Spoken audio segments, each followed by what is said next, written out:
My name is Julie, and I'm turning 46 this year.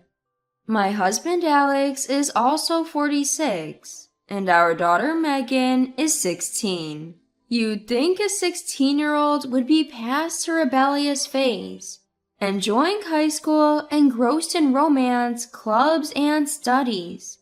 But Megan was different. For some reason, she kept challenging me.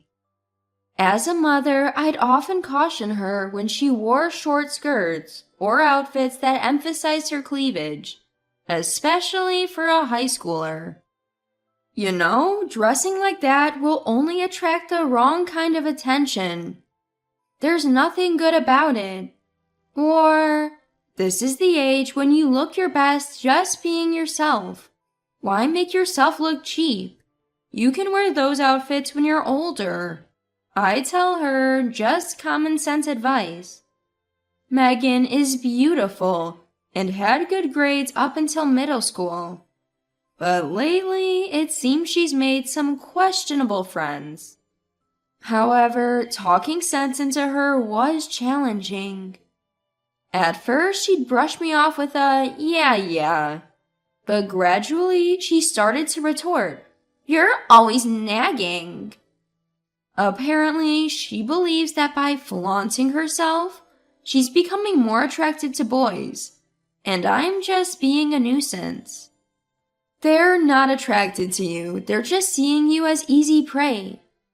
She'd snap back, "Are you jealous? You're just an old lady, worn out from life. All you do is household chores without even bothering to dress up or put on makeup." Well, listen. She wouldn't let me speak. At least I'm not like those creepy older women trying to compete with their daughters, acting like they're sisters. That's just gross. No, they don't look like sisters. She might have a point, but her tone and choice of words have become harsher. Then she said something unbelievable. "Are you just jealous of how I dress? Can't handle my youth?" Why would I be jealous? I've heard there are mothers out there who are jealous of their own daughter's youth and beauty, but I'm not one of them. I have no reason to compete with my daughter. I just don't want the daughter I've cherished and raised to make a mistake at such a crucial time in her life. At 16, you might think it's not important to be liked by boys right now. If you study hard, get into a good college, and land a job at a reputable company, you'll meet plenty of great men. But life isn't just about attending a top college or working for a top-tier company. I get that. Still, the environment you surround yourself with matters. Places filled with people who worked hard tend to have more genuine individuals. That's why I hope you won't engage in behavior that attracts the wrong crowd right now. But my daughter wouldn't listen to me. In fact, the more I spoke, the more defiant she seemed to become. Back up! One day, she finally snapped at me with those words. The pain of not being understood left me drained. From that day on, she increasingly isolated herself in her room, avoiding me. One day, when I discreetly listened outside her door, it sounded like she was making money using her smartphone. It was something called live streaming on the internet. Just a hint of sensuality could drastically increase her earnings. That might explain her preference for revealing clothes. It's a nightmare. The mere thought of my daughter exposing parts of her body to strangers for money sent shivers down my spine. But my logical arguments fell on deaf ears with her, who found immense joy in this fleeting activity. I didn't want her to lose her way in life, being so engrossed in such transient pleasures. How can I make her understand my feelings? I finally confided everything to Alex. He immediately said, "I got it. I'll talk some sense into her." But after spending almost an hour in her room, he came out looking defeated. How did it go? Well, after hearing her out, I think you might be the problem. What? Maybe you're being too intrusive? She's not a little kid anymore. I wonder what kind of conversation the father and daughter had. Do you really think it's okay for Megan to continue like this? She's still underage. What if she gets involved in some online crime? You're overthinking it. It seems today's discussion didn't go well. From the next day, I kept a close watch on my daughter's actions. But my intense concern seemed to suffocate her. Ugh, so annoying, Megan said, leaving the dinner table midway. What about your meal? I don't want it. Can you stop monitoring every single bite I take? Monitoring her eating? I wasn't doing that. I felt wrongly accused. But when she said that, Alex chimed in. Hey, you need to chill out too. I'm not doing anything. Well, it looked like you were to me.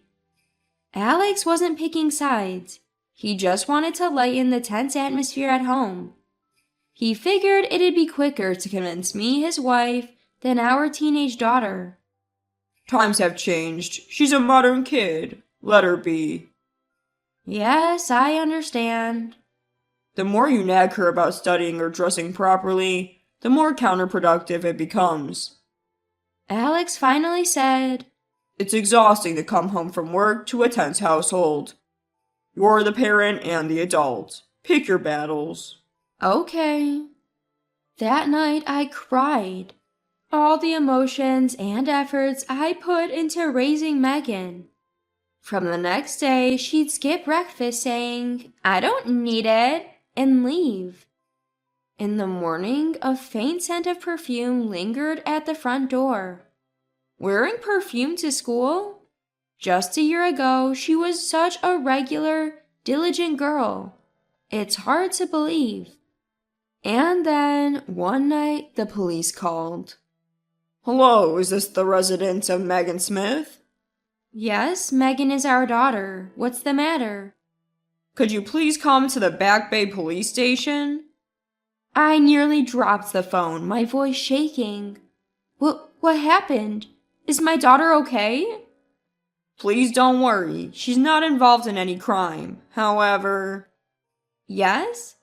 We found her heavily intoxicated. Can you please come pick her up?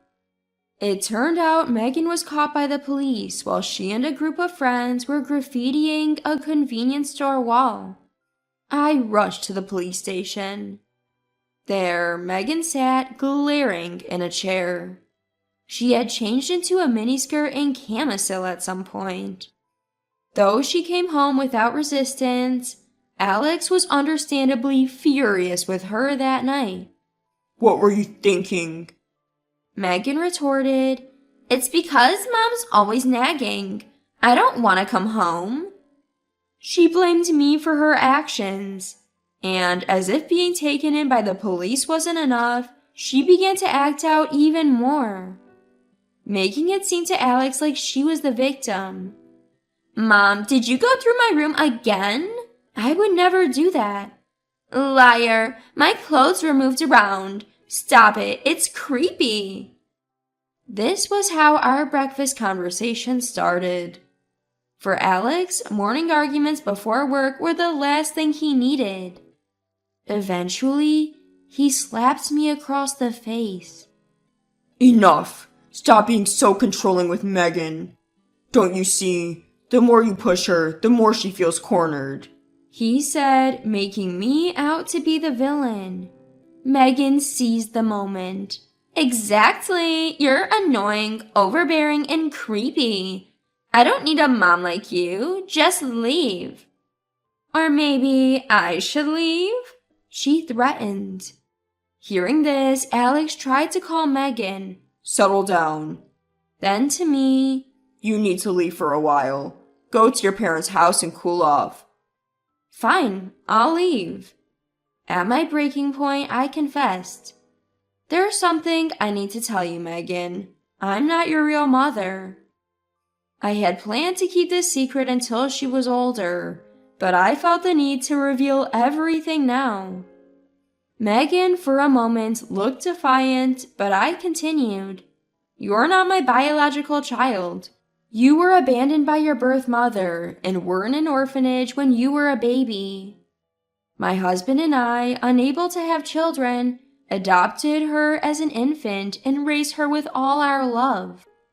Your biological mother was a troubled high school student who got pregnant young. You were abandoned, I told her. It must have been hard for her to hear this, but I continued. I didn't want you to follow in the footsteps of a mother who would abandon her child. I hoped you'd grow up right, especially knowing you had the blood of a parent who could do such a thing. Megan looked stunned. I'm not saying there's anything wrong with getting pregnant young, but in the end, you were abandoned. I wanted you to have a normal life, a happy marriage. With that, I left the house. Later, Alex told Megan cried her heart out that night. She must have been overwhelmed with emotions. After some time, when I heard Megan had calmed down, I returned home. But she seemed unchanged. Still dressing flashy and hanging out, I decided not to say anything anymore. Let her live her life. Sometimes letting go is also a form of love. Before we knew it, she was in 11th grade. As expected, her grades were poor. Her GPA was so low it seemed irredeemable. Most of her classmates at her academically rigorous school were college-bound. With her grades, she might barely make it into a low-tier private college. Realizing the gravity of her academic situation in 11th grade, she started skipping school, probably too embarrassed to face her peers.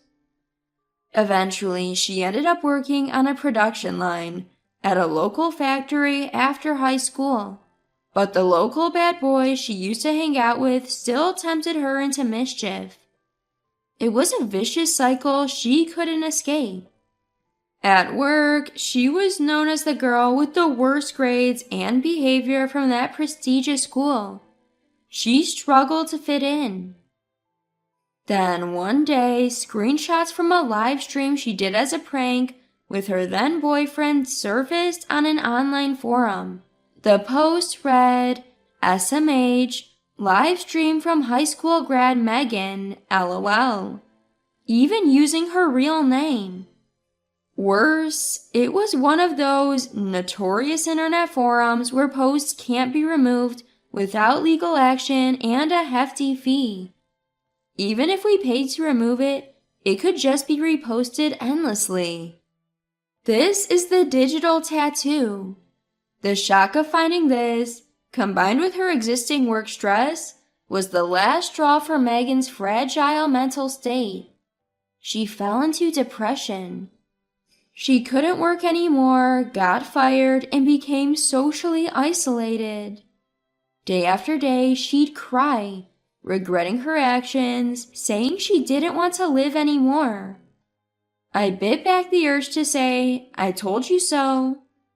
It would be cruel to blame her now, especially when she's finally realizing her mistakes. But I didn't want to abandon her, thinking this was the result of her actions. I wanted to give her another chance. If only you could finally understand now. It's too late for regrets, and she's already behind her peers. But Megan is still young. She can start over. I placed a pile of brochures from various vocational schools and colleges from other states in front of her. Megan, either go back to studying and aim for college or learn a trade, I said, breaking our 2-year silence, guiding her once again.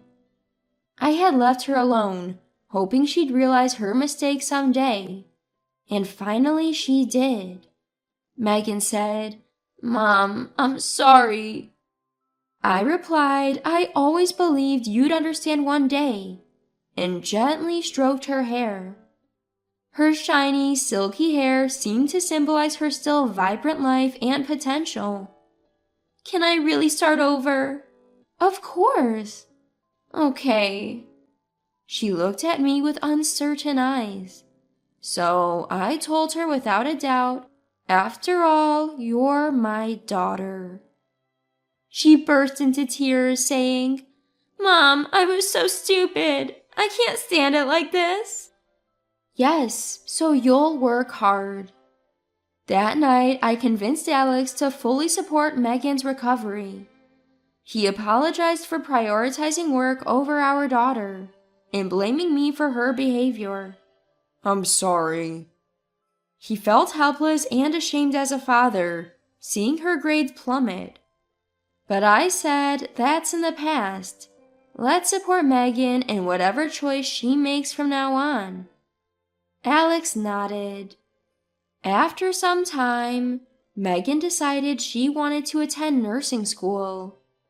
I'll work really hard, she vowed. We were ready to use our savings for her. She studied hard and got into the vocational school. She'll start in the fall. From now on, she'll pave her own way. And whenever she faces challenges, I'll always be there to say, after all, you're my daughter.